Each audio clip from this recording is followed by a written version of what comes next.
telling my whole Some songs were never just songs. bed with his fingers, singing my They became final goodbyes, confessions, apologies, and desperate cries for help hidden behind beautiful melodies. Millions of people sang every word without realizing the artist was living the tragedy they were recording. killing me softly with his song. Some of these records were written after devastating heartbreak. Others were born from addiction, betrayal, grief, or the unbearable pressure of fame.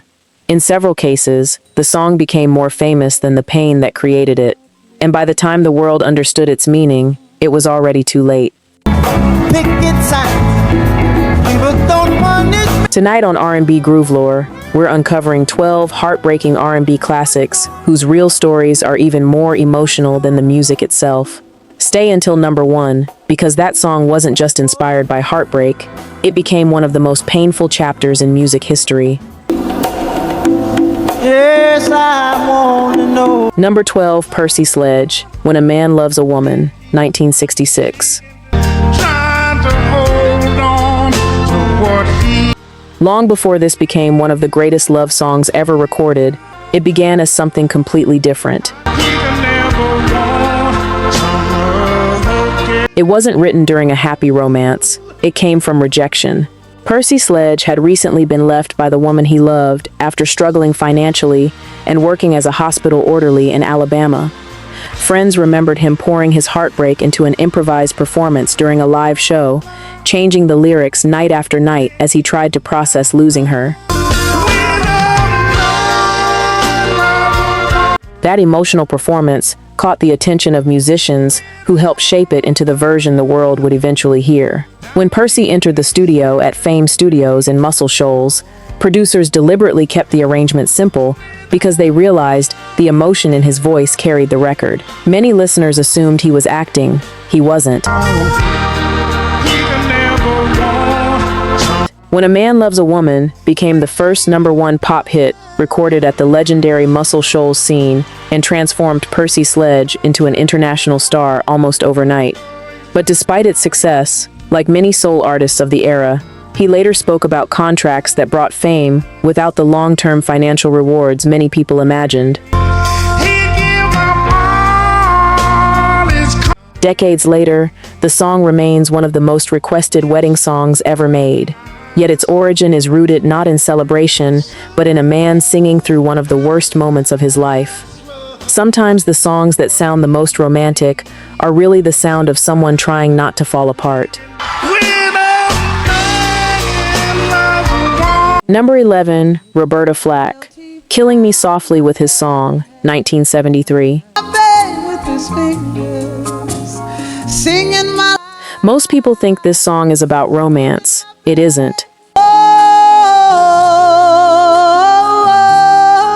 The story begins with singer-songwriter Lori Lieberman, who attended a performance by folk musician Don McLean.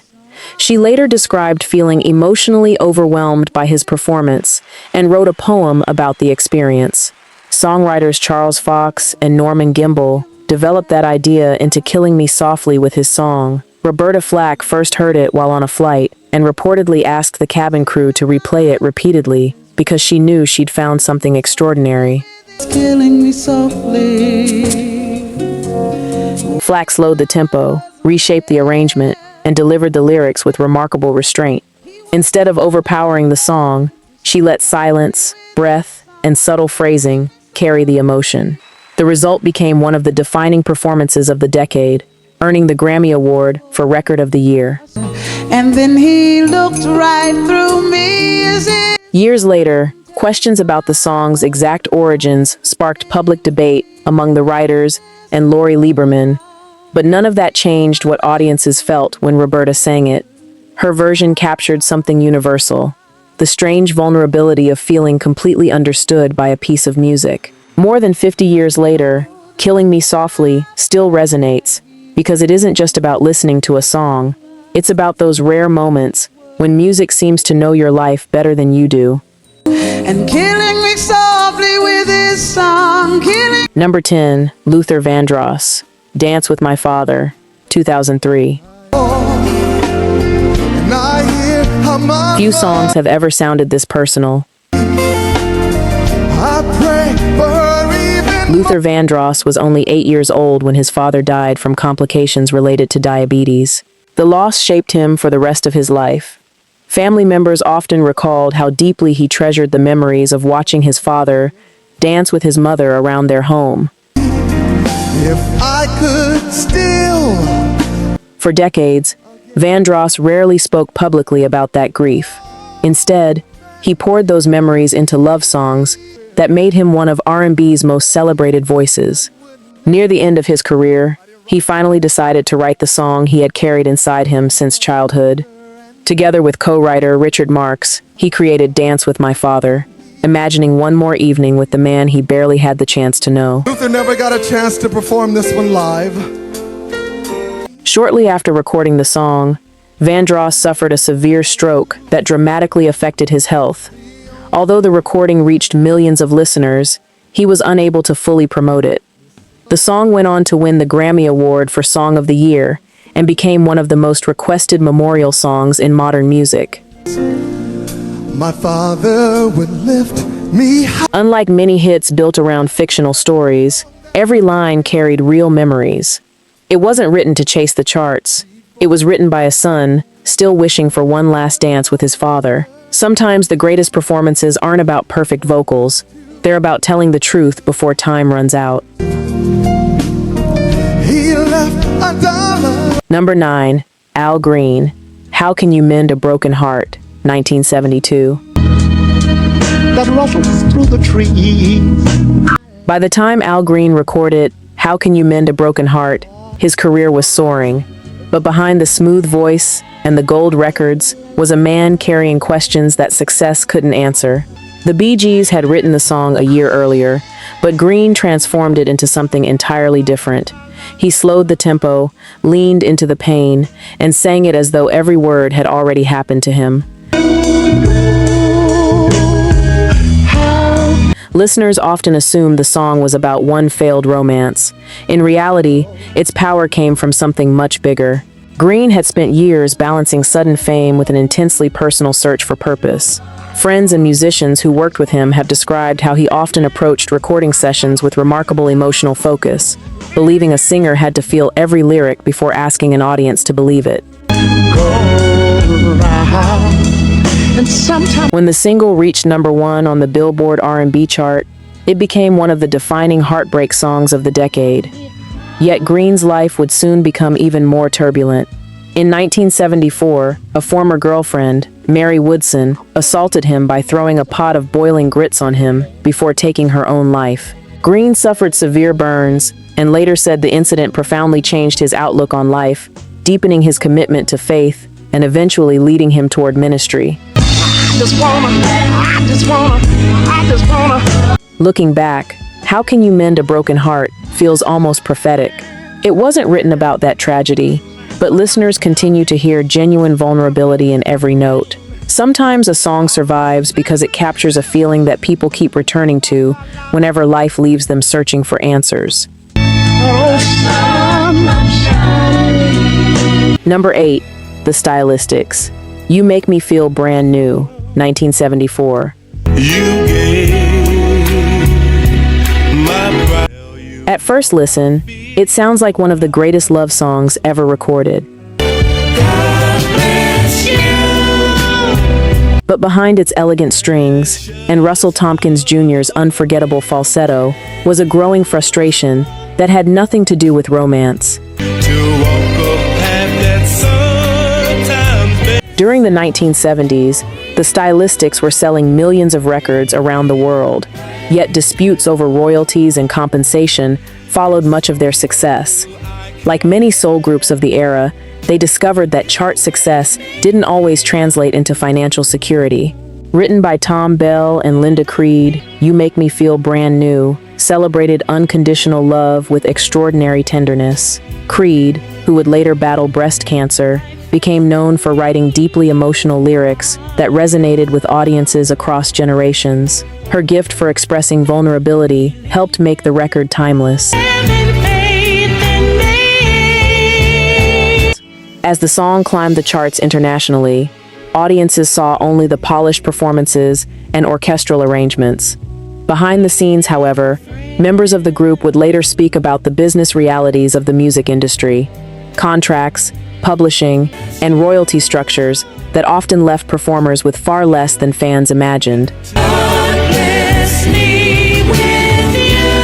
Today, You Make Me Feel Brand New remains one of the most enduring ballads in R&B history. Its message of gratitude has outlived the business struggles surrounding it, proving that sometimes the most beautiful songs are created even while the people performing them are fighting battles the audience never sees. Number 7, Bill Withers, Ain't No Sunshine, 1971. Sunshine when she's gone, and this house. Bill Withers wasn't trying to write a masterpiece. It's not warm when she's away. He was still working at an aircraft factory when he recorded his first album, and unlike many artists entering the music business, he had no interest in pretending to be someone he wasn't.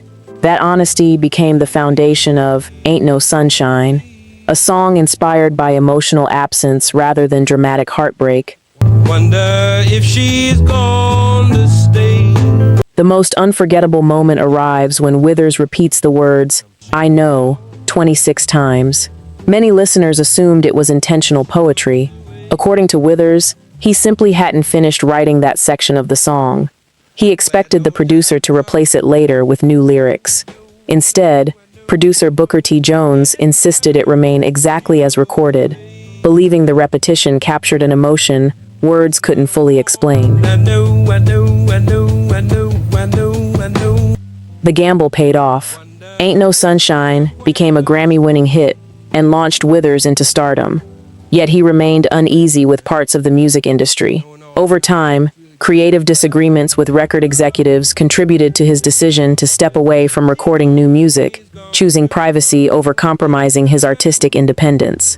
Sunshine when she's gone, and this house. That choice only deepened the song's legacy. Ain't No Sunshine endures, not because it tells a complicated story, but because it speaks a simple truth. Sometimes grief isn't loud. Sometimes it's just the quiet realization that someone who once made life brighter isn't coming back, and no amount of words can fill the silence they leave behind. And this house just ain't no. Number 6, Harold Melvin and the Blue Notes, If You Don't Know Me By Now, 1972. No, you won't. Some of the greatest heartbreak songs aren't about love ending.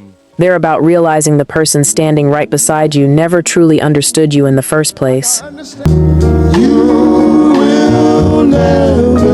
Written by the legendary songwriting team of Kenny Gamble and Leon Huff, If You Don't Know Me By Now became the signature performance of Teddy Pendergrass, while he was the unmistakable lead voice of Harold Melvin and the Blue Notes. Audiences assumed the group was built around the man delivering those powerful vocals. In reality, Teddy wasn't the group's namesake, and despite becoming its biggest attraction, he often found himself overshadowed in business decisions. As the record climbed the charts, tensions behind the scenes grew impossible to ignore. Pendergrass reportedly became increasingly frustrated over pay, billing, and management. Fans filled concert halls to hear his voice, yet contracts and internal disputes left him feeling he wasn't receiving recognition equal to his contribution. By the mid-1970s, those disagreements led him to leave the group and launch a solo career that would make him one of R&B's biggest stars. Looking back, the lyrics take on a completely different meaning. If You Don't Know Me By Now isn't just a romantic plea anymore. It also reflects an artist fighting to be seen for who he really was. Decades later, the song still resonates because everyone has experienced that painful moment when the people closest to them fail to recognize their worth. Number 5, Otis Redding, Sittin On, The Dock of the Bay, 1968. When Otis Redding recorded The Dock of the Bay, he wasn't trying to repeat his earlier hits. He wanted to reinvent himself. But while she's there waiting, After years of electrifying performances and relentless touring, Redding had grown exhausted. Following his triumphant appearance at the Monterey Pop Festival in 1967, he traveled to Northern California and found himself sitting quietly on a dock in Sausalito. For one of the first times in years, he simply watched the water and reflected on where life had taken him. That peaceful moment inspired a song unlike anything he'd recorded before. The recording wasn't even finished. Otis planned to return to the studio to add another vocal take and refine parts of the arrangement. Instead, on December 10, 1967, just 3 days after recording the song, his plane crashed into Wisconsin's Lake Monona. Redding and 6 others were killed. He was only 26 years old. Producer Steve Cropper completed the recording using the takes Otis had already finished, keeping the now famous whistling ending because there wasn't another vocal to replace it. Released weeks after his death, the song became the first posthumous #1 single in U.S. chart history and remains one of soul music's defining masterpieces. But the soft words, they are spoken. What makes The Dock of the Bay so heartbreaking isn't just its melody. It's knowing the man singing about watching the tides roll away never lived to see what would become the biggest success of his career. The song became both his farewell and his greatest legacy. Number 4, Gladys Knight and the Pips. Neither one of us wants to be the first to say goodbye. 1973. Every breakup has a moment when both people know it's over, but neither one can bring themselves to say the words. That quiet heartbreak became the foundation of Neither One of Us, one of the most emotionally devastating recordings in soul music. Gladys Knight delivered the lyrics with remarkable restraint, avoiding dramatic vocal runs in favor of honest emotion. The result felt less like a performance and more like someone trying to hold back tears. Ironically, while the song climbed the charts, Gladys Knight and the Pips were experiencing their own difficult transition. The group had already decided to leave Motown Records after years of commercial success, believing they deserved greater artistic and financial opportunities elsewhere. Legal disputes over their contract delayed the release of new material, and Motown quickly issued Neither One of Us to capitalize on the group's popularity before they officially departed. The timing created an extraordinary coincidence. A song about 2 sides struggling to let go was released just as one of Motown's biggest acts was preparing to end its relationship with the label. Fans connected with the emotional story in the lyrics, while the business realities unfolding behind the scenes gave the record an even deeper layer of meaning. That's a simple word that I just can't. More than 50 years later, Neither One of Us continues to resonate because it captures one of life's hardest truths. Sometimes love doesn't disappear overnight. Sometimes it fades slowly, leaving 2 people standing in the same room, knowing goodbye is inevitable, but hoping someone else will say it first. So we just go on. Number 3, Donny Hathaway, A Song for You, 1971. Some performances are so honest, they become impossible to separate from the person singing them. We're alone now, and I'm sick. When Donny Hathaway recorded A Song for You, he wasn't simply covering Leon Russell's composition. He transformed it into something deeply personal. Every pause, every breath, every crack in his voice sounded like someone looking back on a lifetime of mistakes, love, and regret. It's one of those rare recordings where listeners don't just hear a singer, they hear a human being. We were alone, and I was singing this song. Behind that breathtaking performance, Hathaway was quietly battling severe mental illness. He was later diagnosed with paranoid schizophrenia, a condition that brought terrifying hallucinations and periods of deep depression. Despite receiving treatment, the pressures of touring and recording often made his symptoms even harder to manage. Friends and collaborators recalled seeing moments of extraordinary brilliance, followed by heartbreaking struggles that few outside his inner circle fully understood. And I was singing this song. Even during those difficult years, Hathaway continued creating unforgettable music alongside artists like Roberta Flack, proving that his gift remained undiminished. But in January 1979, while working on a new album, tragedy struck. Hathaway died after falling from the window of a New York hotel. His death shocked the music world and brought renewed attention to the importance of mental health, an issue rarely discussed openly at the time. Listen to the melody. Today, A Song for You stands as one of the greatest vocal performances ever recorded, not because it was technically perfect, but because Donny Hathaway gave listeners something far more valuable than perfection. He gave them the truth, and decades later, you can still hear every ounce of it. You're a friend of mine. Number 2, The Spinners, I'll Be Around, 1972. Most breakup songs are filled with anger. I'll Be Around took a different path. Instead of revenge, it offered dignity. Instead of bitterness, it promised loyalty. Even after love had slipped away, that quiet strength helped turn the song into one of Philadelphia soul's defining records. Written and produced by Tom Bell, with lyricist Phil Hurt, the song almost never became a hit. Atlantic Records initially wanted another track released as the A-side, but radio DJs kept flipping the record over because audiences couldn't stop requesting I'll Be Around. Listener demand was so overwhelming that the label reversed its decision, and the song became the Spinners' first million-selling hit. While the group celebrated its newfound success, many soul artists of the era were discovering that commercial triumph didn't always guarantee financial security. Recording contracts often favored labels over performers, leaving groups dependent on constant touring to maintain their income. Like many of their contemporaries, the Spinners spent years performing the songs that made millions for the industry, while navigating the complicated realities of royalties and long-term ownership. More than 50 years later, I'll Be Around continues to comfort listeners facing heartbreak. Its message isn't about holding on to someone who has already left. It's about choosing grace over resentment. In a genre built on powerful emotions, few songs have ever expressed quiet heartbreak with such timeless elegance.